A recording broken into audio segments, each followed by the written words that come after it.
Hello everybody, my name is Obviously, and today I will be teaching you how to use the BlockEffects Minecraft plugin version 4.0. So let's get into it. First things first, just notice that I have 3 plugins installed on the server, but you only need BlockEffects installed for this to work. LuckPerms and Placeholder API are just for a couple of extra features within the plugin. Alright, so to get started, pick out a block that you'd like to put a particle on, stand on top of the block, and run the following command. /be create, pick any name that you want, and pick a particle that you want for your block out of this list. For our example, we're going to use the slime particle, and as soon as you run the command, you will notice that there is a constant slime particle coming out of this diamond block. So, if you want to get rid of that particle, we just do /be remove and then the name, and it goes away just like that. But let's put it back.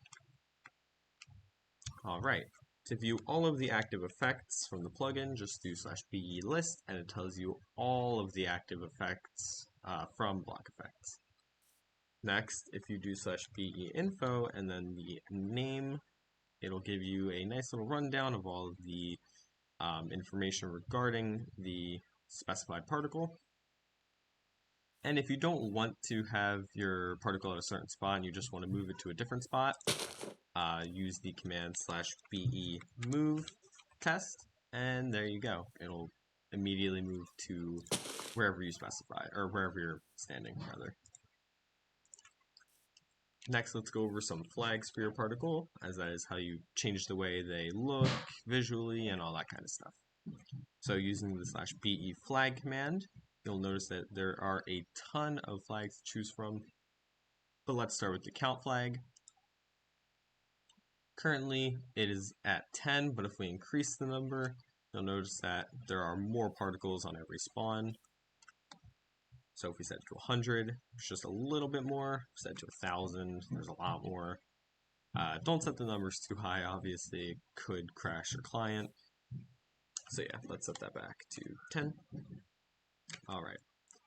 Next, we have the offset flag, which just makes it so the particle stretches out multiple blocks. So let's set it to 0.5, 0.5, 0.5. So it'll go X direction 0.5, Y direction 0.5, and Z direction 0.5. Once you do that, notice that the particle is just a little bit more spread out. If we set it to 1, 1, 1, you'll notice that it's spread out even more. And you can tell that there's not as many particles spawning, so if you set the count higher, more particles will spawn, just like that. But let's set that back to 10. And next, let's go over the particle flag, which basically is just changing, the particle to whatever other kind of particle you want. So let's set it to flame. There you go, flame, but to put it back to slime. And there you go, it's the slime particle again.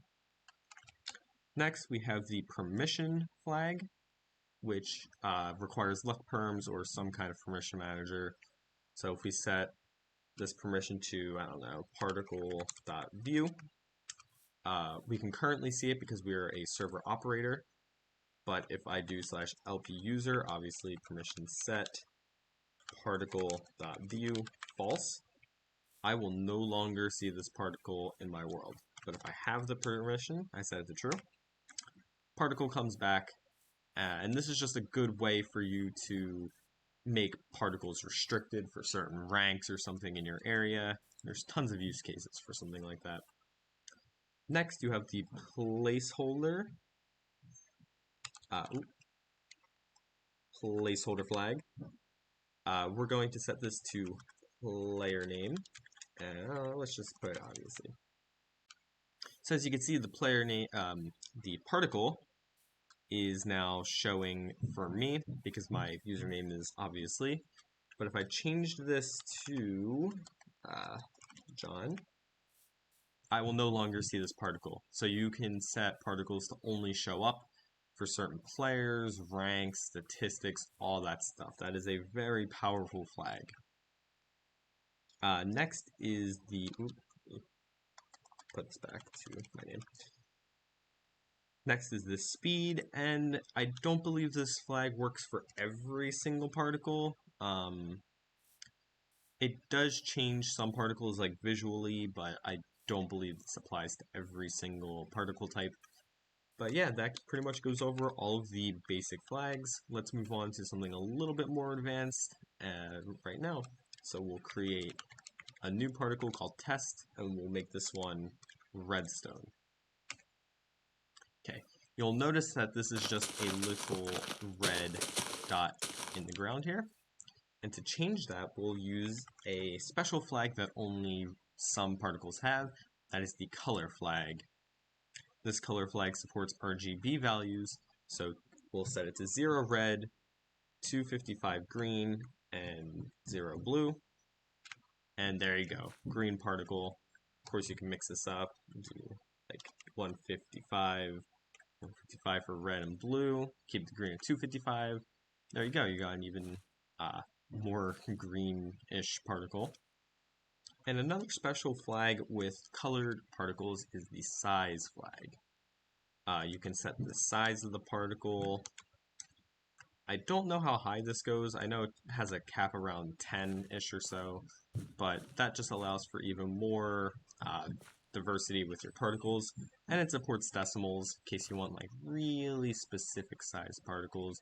As you can see now, there's a really tiny green particle.